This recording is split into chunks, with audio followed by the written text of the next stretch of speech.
Hello everyone, welcome back to my channel. इस video में हम क्लास 11th की पॉलिटिकल साइंस का चैप्टर नंबर 3 करेंगे, इलेक्शन एंड रिप्रेजेंटेशन। इस वीडियो में हम प्रोपोर्शनल रिप्रेजेंटेशन का पूरा टॉपिक पढ़ने वाले हैं, तो लास्ट तक बने रहिएगा एंड आपको ये पूरा टॉपिक क्लियर हो जाएगा। सो प्रोपोर्शनल रिप्रेजेंटेशन को समझने के लिए हम इज़राइल का एग्जाम्पल लेकर चलेंगे। तो इज़राइल में एक बहुत ही अलग टाइप का सिस्टम जो है उसको फॉलो किया जाता है। इज़राइल में क्या होता है, एक बार जब वोट्स काउंट हो जाती है तो हर एक पार्टी को शेयर ऑफ सीट्स पार्लियामेंट में अलॉट कर दिया जाता है in proportion to its share of votes. अब इसको कैसे समझेंगे, जैसे कि मान लो ये एक कंट्री है इज़राइल, और यहाँ पर इस टाइप से 3 पार्टीज़ हैं, और इस पार्टी को ये फर्स्ट पार्टी है, ये सेकंड पार्टी है एंड ये थर्ड पार्टी है। इस पार्टी को लेटर सपोज कि 20% वोट्स मिलते हैं, इस पार्टी को 30% वोट्स मिलते हैं एंड इस पार्टी को 50% वोट्स मिलते हैं। ठीक है, तो इसमें क्या होगा कि ये जो 20% है, मतलब ये वेस्ट नहीं जाएंगे। जैसे 20% है तो यहाँ से 20% जो मेंबर्स हैं इस पार्टी के, उन मेंबर्स को गवर्नमेंट में शामिल कर लिया जाएगा। ऐसे यहाँ पर कितने हैं, 30% है, तो यहाँ से 30% जो मेंबर्स हैं उनको ले लिया जाएगा एंड यहाँ से 50% जो कैंडिडेट्स हैं उनको ले लिया जाएगा गवर्नमेंट में। और ये तीनों पार्टीज़ जो हैं वो अपनी अपनी लिस्ट तैयार कर लेंगे और वो लिस्ट जो है वो आगे दे देंगे, और उसके बाद उसमें से इनको इनकी वोट्स के अकॉर्डिंग, जैसे 20% वोट्स मिली है तो 20% ही इनको सीट्स दी जाएगी। जैसे हमने प्रोपोर्शनल रिप्रेजेंट जैसे उसमें first past the post system में क्या पढ़ा था कि जो जिसके पास सबसे ज़्यादा वोट होती है वही जीतता है, और उनकी जो वोट्स हैं वो वेस्ट हो जाती है, उनकी सीट्स वेस्ट हो जाती है। लेकिन यहाँ पर सीट्स वेस्ट नहीं होती, जितनी भी वोट्स जीती है उसी के अकॉर्डिंग सीट्स जो हैं वो उस पार्टी की जो सीट्स हैं उनको यूज़ कर लिया जाएगा, मतलब कि उनकी सीट्स उनको दे दी जाएंगी गवर्नमेंट में।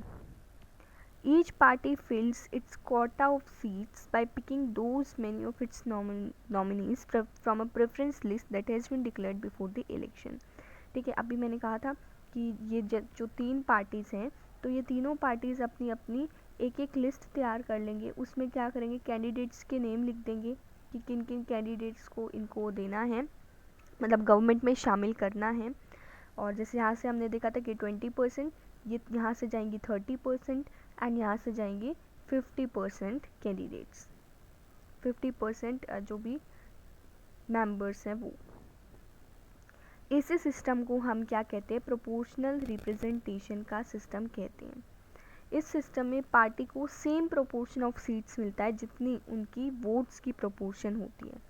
पीआर सिस्टम में 2 वेरिएशंस हो सकती हैं। 2 वेरिएशंस क्या हैं कि कुछ कंट्रीज़ जैसे कि इज़राइल और नीदरलैंड, उसमें पूरी कंट्री जो है उसको एक कॉन्स्टिट्यूएंसी माना जाता है। ठीक है, जैसे हमने उसमें कंपेयर करके देखते हैं कि हमने क्या पढ़ा था, एफपीटीपी सिस्टम में हमने क्या देखा था कि जैसे ये कंट्री है तो इस कंट्री में इस टाइप से कॉन्स्टिट्यूएंसीज बनी होंगी, कॉन्स्टिट्यूएंसीज में एक कंट्री डिवाइड होती है। लेकिन अगर हम बात करें इज़राइल और नीदरलैंड की, तो एक पूरी कंट्री ही एक कॉन्स्टिट्यूएंसी होती है, मतलब पूरी कंट्री में ही इलेक्शन किया जाता है। ठीक है, यहाँ पर कॉन्स्टिट्यूएंसीज में डिवाइड नहीं किया जाता है, मतलब एक ही कॉन्स्टिट्यूएंसी होती है ये पूरी कंट्री। ठीक है, the other method is when country is divided into several multi-member constituencies as in Argentina and Portugal. Argentina और पोर्टुगल में क्या होता है कि multi member, several multi member constituencies बना दी जाती है। Each party prepares a list of candidates for each constituency. हर एक कॉन्स्टिट्यूएंसी के लिए, जैसे मान लो एक कंट्री है, लेट अस सपोज ये अर्जेंटीना है, अब इस अर्जेंटीना में मान लो कि 3 कॉन्स्टिट्यूएंसीज में डिवाइड कर दिया गया, 1, 2 and 3।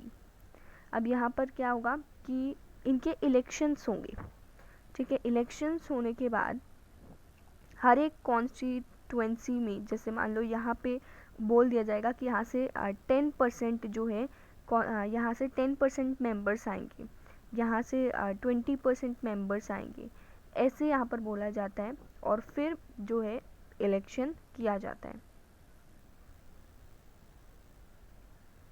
Depending on how many have to be elected from that constituency. In both these variations, voters exercise their preference for a party and not a candidate. अब voters अपनी preference देखते हैं कि किस पार्टी को वो preference देंगे. In the constituency are distributed on the basis of votes polled by a party. जो constituency में जो seats distribute की जाती है वो votes के basis पर की जाती है कि उस पार्टी को कितनी वोट्स मिली है, उसी के अकॉर्डिंग उसको सीट्स मिलेंगी। Thus representative from a constituency would and do belong to different parties. अब जो रिप्रेजेंटेटिव है, मतलब जैसे कि अभी मैंने आपको एग्जांपल दिया था कि यहाँ पर ये कंट्री है, मतलब एक ही अगर कॉन्स्टिट्यूएंसी में डिवाइडेड है। अब यहाँ पे क्या होगा, 1, 2 एंड 3,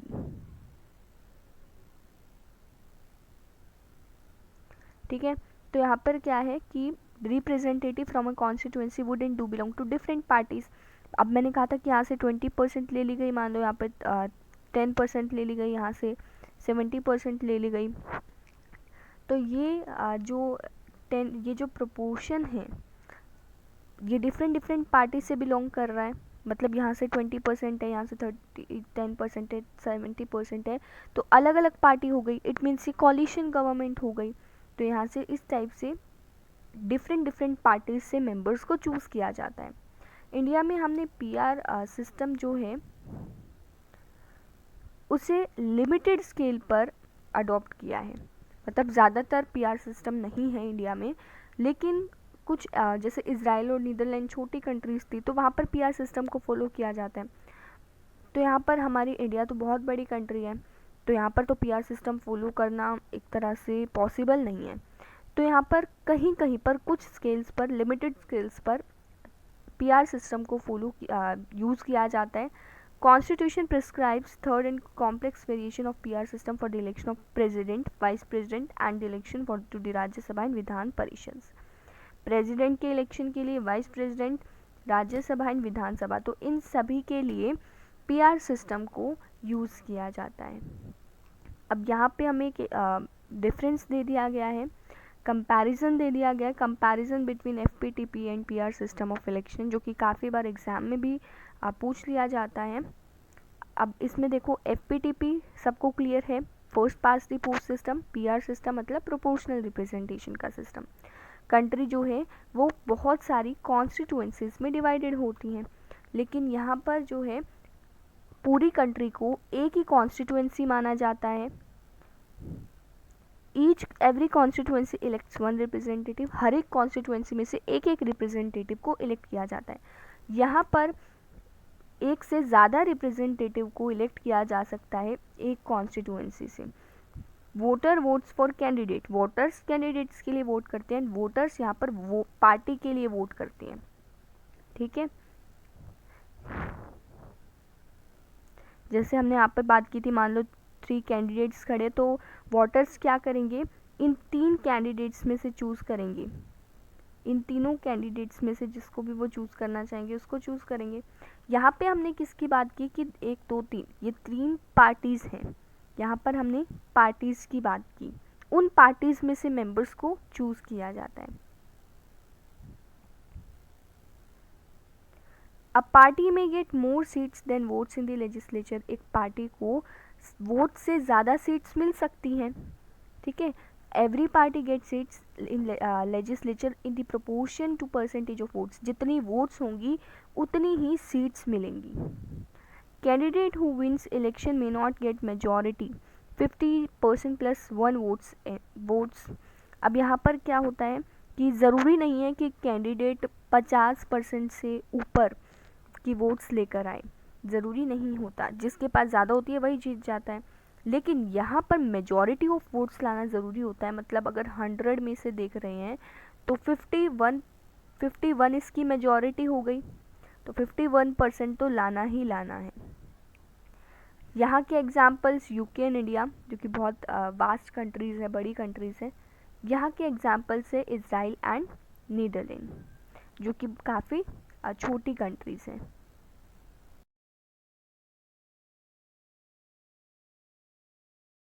अगर आपको किसी भी प्रकार का डाउट है तो आप कमेंट करके पूछ सकते हैं, and please like, subscribe and share my channel.